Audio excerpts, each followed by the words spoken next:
As the 17th BRICS Leaders Summit is currently underway in Rio De Janeiro in Brazil under the theme Strengthening Global South Cooperation for More Inclusive as well as Sustainable Governance. And President Cyril Ramaphosa is then expected to lead the South African delegation. Today, the Business Forum, which will then discuss the challenges of global economic growth, will begin its meeting. And our international editor, Sophie, Mokoena, joins us now in Rio De Janeiro. And of course, she will be covering the summit for us. So, Sophie, a very good afternoon. So Team South Africa very vocal on their agenda objectives to really lobby and to explore issues of infrastructure. As we know, South Africa currently has ailing water, electricity and other key infrastructure. And you couple that with the current impact of climate change. So how are discussions shaping up in Brazil?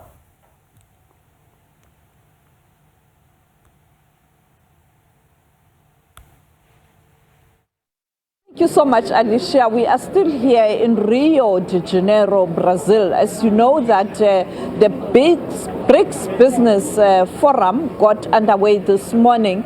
I think what is important to note is that this morning the president of the Development Bank or the BRICS Bank was able to engage with member states, particularly business, in terms of what the bank has done. You know that Dilma Rousseff, the president of the BRICS Development Bank, is a former president of Brazil, and therefore I think familiar territory here at home.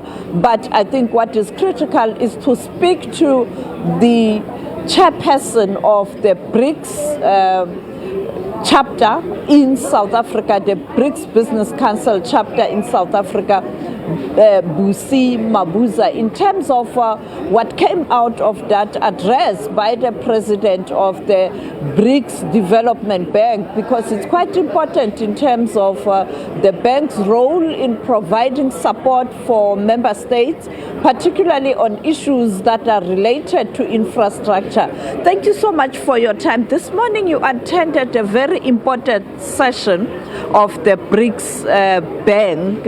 What came out of that address by the president of the bank, who is also a former president of Brazil, Dilma Rousseff? And very unexpectedly, Sophie, thank you so much for the opportunity. She also marshaled the president, the current president of the country.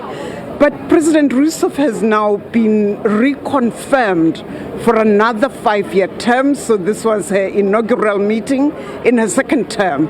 And she has come in bolder and with even more ambition to ensure that the BRICS Bank is able to fulfill their mandate to the member states, especially the member states. So in terms of achievements, they have funded over 200 projects in infrastructure in the countries that are members of the BRICS Bank.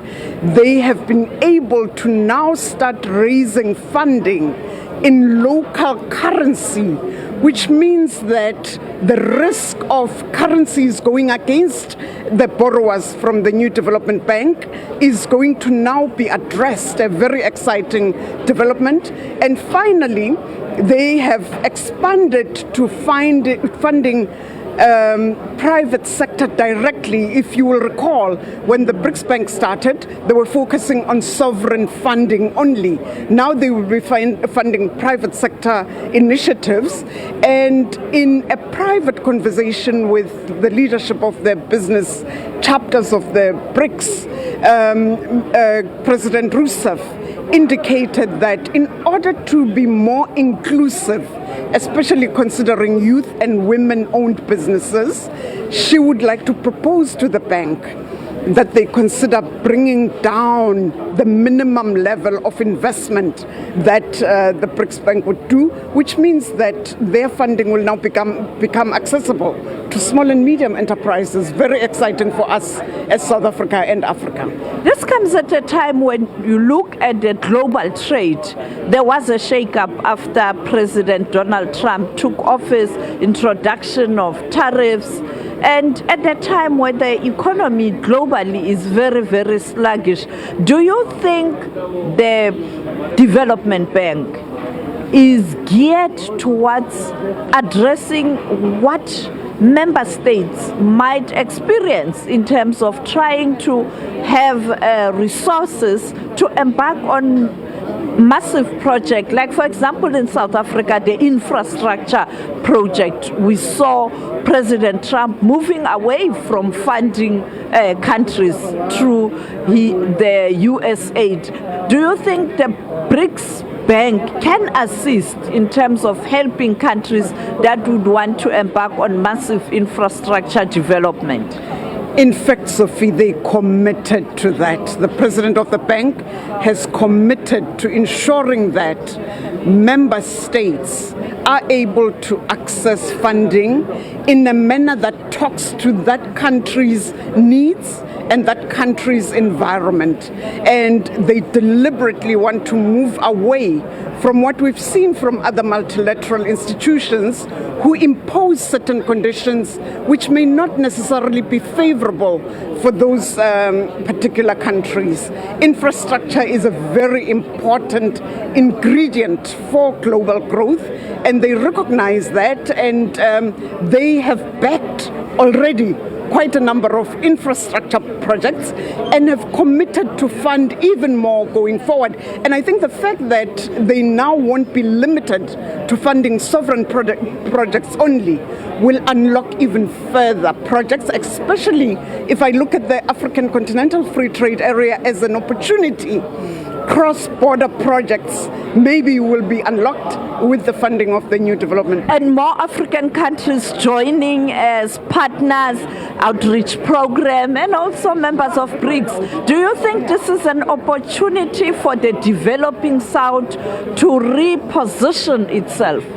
Especially if we get our act together, we need to ensure that we run ahead of the other countries in addressing tariff barriers within the continent, addressing non-tariff barriers within the continent, addressing the infrastructure backlogs that leave our products and goods stranded and not actually being traded amongst each other. We need to move the needle quite significantly to move from the current 17% intra-Africa trade that we're achieving to move towards the 50-60% that you see in other continents. And we have an excellent partner in the new development bank. Thank you so much. That was Busisiwe Mabuza, the current chair of the BRICS Council, the South African chapter. As you can hear, she's quite excited. Earlier on, the president of the Development Bank addressing the member states in terms of her vision for the next coming 5 years. And as I pointed out, she is from Brazil. She is a former president of Brazil, and she understands very well the needs of the developing countries. One thing that I've also observed in this summit is that President Lula has ensured that the agenda of this summit it's a continuation of other forums where issues of development were discussed, particularly for developing countries and poorer countries. As you know that in Italy last week, the Secretary General of the United Nations called for more support for developing countries and focus on addressing the development and the implementation of the developmental goals. We know that the SG will be here in Rio de Janeiro. The Secretary General will continue with his message, and that message will also be heard by many in South Africa towards end of the year, or at the end of the year when South Africa is hosting the G20. And that is why the president here, I think he will give a feedback in terms of state of readiness of South Africa to host the G20. As you know that even Brazil is a member of the current top leadership in terms of the group, the incoming, the outgoing. The current is South Africa, the outgoing is Brazil, and the incoming is the United States of America when you look at the G20. But all these areas or platforms, South Africa tends to push for the interest of Africa and also of developing countries. Back to you in studio.